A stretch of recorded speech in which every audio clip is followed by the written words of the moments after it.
मिलिया उन्होंने असांखे तमामु सुठो सहकार कयो आहे ऐं चवनि था असांखे कलाकनि जी मोहलत ॾियो त इंशाअल्लाह ताला उन्हनि बदबख़्तनि खे गिरफ़्तार करे असां कानून जे कटाड़े में आणींदासीं इंशाअल्लाह ताला। जेकॾहिं इन ॻाल्हि ते अमल न थियो त इंशाअल्लाह असां इन एहतजाज जो दाइरो वधाईंदासीं ऐं फ़क़ति इहा असांजो मुर्शिदनि करीमनि ताईं महदूद न आहे पर जेको साहबा किराम जो बार बार मेहड़ में गुस्ताखी थी थिए हज़रत सैयदना अबू बकर सिद्दीक़ साईं जे शान में, हज़रत उमर फारूक जे शान में, हज़रत उस्मान गनी जे शान में असांखे सभिनी ॻाल्हियुनि जो DSP साहिब एस जे सहकार करायो आहे, तसली ॾिनी आहे त असां सभिनी खे कुझु गिरफ़्तार कया आहिनि, कुझु गिरफ़्तार थींदा इंशाअल्लाह ताला। अगरि जेकॾहिं इन ते अमल न थियो त हीअ जमात हेकूणी पंजूणी जमात गॾु करे मेड़ में एहतजाज बि कंदासीं, हड़ताल बि कंदासीं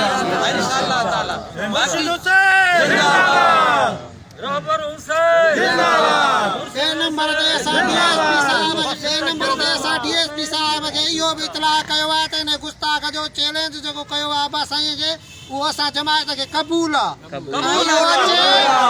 इहो अचे घंटाघर चौक ते बाईपास ते DSP साहिब खे असां चयो आहे हिन खे घुराए उन ते अची पाण निगरानी करे ऐं असां हिन सां माना मुनाज़िरे करण लाइ तयारु हूं। अबारे कारे थो वञे उहे त परे आहिनि, तूं हिते असां वटि अचो असां में जमायत मूं चूंटे जंहिं ते हथु रखूं त गिरण लाइ तयारु अहलियत जी ख़बर पइजी वेंदी त केरु हक़ ते आहे केरु न हक़ ते आहे। लानत बेशुमार कुते ते हारे बिन्ही जे विच बाहि में जेको सड़े ईअं बि न सखी बाहि बि न ऐं असांखे अफ़सोस आहे बाक़ी ख़ाली अफरा तफरी न कयो अचो ऐं शर्म उन्हनि खे अचणु खपे त हिकु सैयद अहल बैत जंहिंजो नानो नबी हुजे, बाबो अली हुजे, अमा ख़ातून जन्नत हुजे ऐं जंहिं लख हा माण्हू जेके भिटकल दीन खां इस्लाम खां परे पंजतनि जे मोहबत खां परे इहो कंबर वारो वाहिद जवान आहे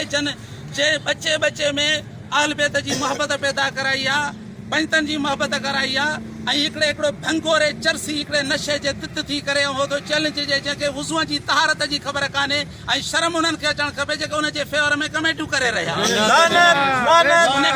तव्हां नबी पाक अलैहिस्सलाम जे उम्मती सॾाइण जा हक़दार न हाणे भंगोरे खे तव्हां में था ॾियो था ऐं आले नबीअ खे में त नथा ॾियो ऐं उन्हनि खे शर्म अचणु खपे जेके असां पुरअमन तरीक़े सां मदरसे मां निकिता आहियूं त बि उन्हनि जेका सो फेसबुक ते बकवास कई आहे वरी असां थाणे में पहुता आहियूं त बि बकवास कई आहे। यादि रखजां कमीना तूं कंहिं बि ताक़त तो में कान्हे का असांखे पंहिंजे मालिकनि सबुर सेखारियो आहे ऐं तूं असां इंसामिया खे चऊं था इहे जेके बि असांजे थाणे जे पहुता आहियूं त वरी बकवास था कनि असां हिननि जी स्क्रीन शॉट करी हिते अमल न थियो असां SP साहिब ताईं पहुचंदासीं। असां कानून हथ में खणण था चाहियूं बाक़ी असां हुसैनी जमात अहले सुन्नत वारा एतिरा बुज़दिल बि कोन आहियूं असां जेके असांजो हुननि जो वञे छा जेके असांखे बार बार असां पूछूं था चवंदा पंहिंजे मुला पंहिंजे लाइ उथिया आहिनि फिलाणे जे लाइ था नड़े तोखे कहिड़ी जुरियत आहे जो तूं असांखे चवीं थो असां तुंहिंजे कमनि में मुदाख़लत कयूं था तुंहिंजे प्रकारनि जी ख़बर आहे तूं केतिरो शरीफ़ आहे ऐं केतिरो सुठो आहे पर असांखे DSP साहिब SH साहिब सबुर सेखारियो आहे शाम ताईं ॾिसूं था अगरि जे इन ते अमल न थियो त पोइ तोखे बि ॾिसंदासीं तुंहिंजे चङनि खे बि ॾिसंदासीं असां।